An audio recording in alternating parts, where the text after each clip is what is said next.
Welcome to this explainer. Today, we're going to equip you with what I like to call the ultimate urban development toolkit for enterprise architecture, and that is the TOGAF framework. If your organization is just beginning its journey into structured enterprise architecture, well, you're in exactly the right place. We're going to unpack the essential core concepts you need to build a truly resilient and scalable business. But first, I want you to imagine, just for a second, the sheer chaos of a rapidly growing city that has absolutely no zoning laws, no plumbing standards, and no roadmaps. Buildings would just pop up willy-nilly, right? Nothing would connect. Well, believe it or not, complex enterprise IT systems can look exactly like that without a master blueprint.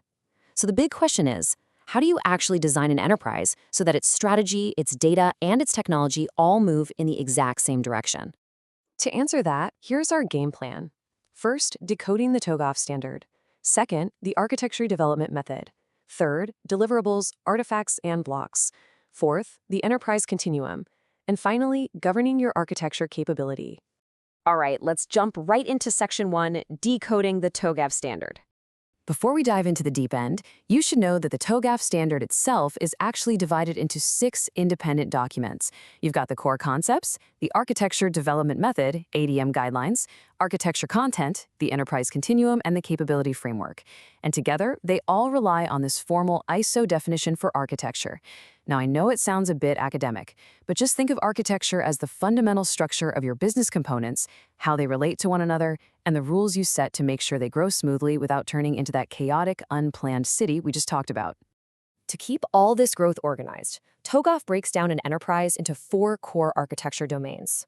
First, you have your business architecture. That's your strategy, your organization, your processes.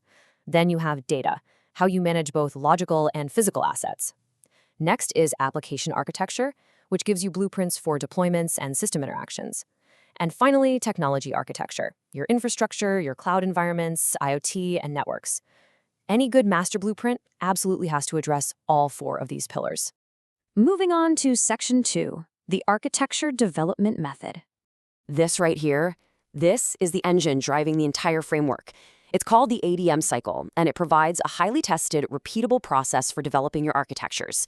You literally start at the preliminary phase at the top, move through architecture vision, down into your business, information systems, and technology phases, then you loop around through migration planning and change management.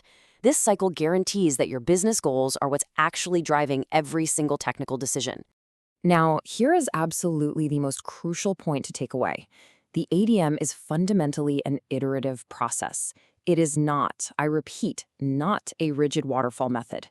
If you're a team looking into incremental adoption strategies, this is fantastic news. You can easily adapt these phases to support agile environments. You can run through these steps in short sprints focusing on really specific organizational needs rather than trying to boil the ocean right out of the gate. In the real world, these ADM activities are often delivered as specialized services. On one hand, you've got customer-centric services. This is where you're helping C-level execs make low-risk, high-impact decisions about strategy. On the other hand, you have internal-centric services, which are all about developing your own team's capabilities and architecture planning. It creates this perfect balance between serving stakeholder needs and keeping your own operational health in check. Okay, on to Section 3, deliverables, artifacts, and blocks. If you're new to enterprise architecture, it is incredibly important to differentiate between these 3 structural models. Let's break them down. A deliverable is a formal output. It is contractually specified, formally reviewed, and signed off by stakeholders. An artifact, though, is something like a catalog, a matrix, or a diagram that describes a specific aspect of your architecture.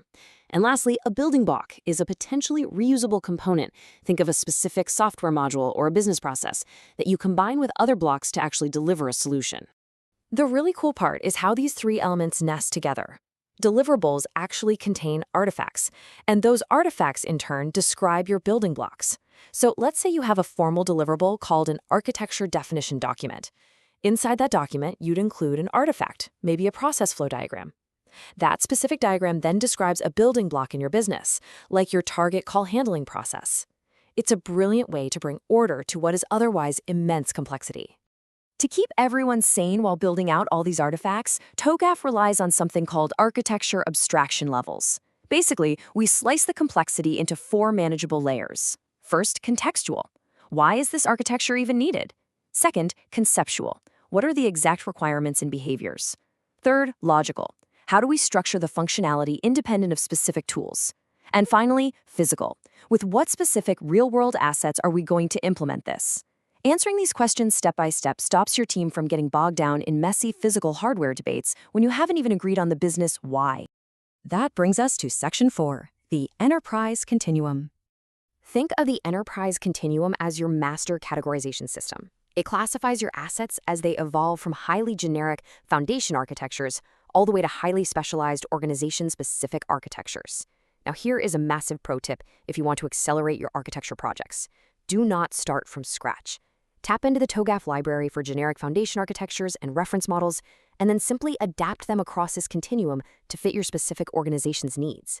Naturally, you need a place to store all these assets, and logically, they live right in the architecture repository. You have your architecture meta model to define the structure, a reference library for guidelines, a standards library, and a governance repository. Slowly building up this repository over time is a game changer. It means that every single time your organization solves a tough problem, the blueprint is saved, it's governed, and it's ready to be reused next time. And finally, Section 5, governing your architecture capability. Enterprise architecture isn't just a project. It has to be run as an ongoing business capability, exactly like an actual business unit.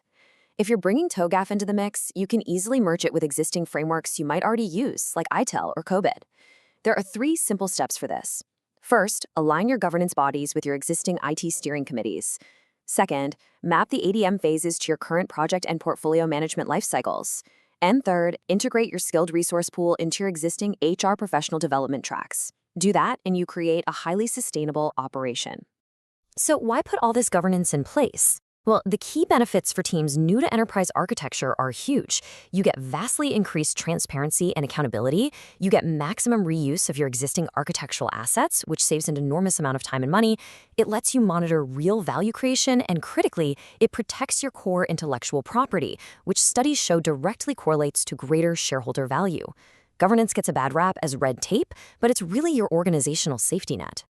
And a massive piece of that safety net is risk management. Look, transforming a business is inherently risky. The TOGAF framework steps in with a strict approach here. Classify the risk, identify it, do an initial assessment, implement your mitigation strategies, and then rigorously assess the residual risk that's left over.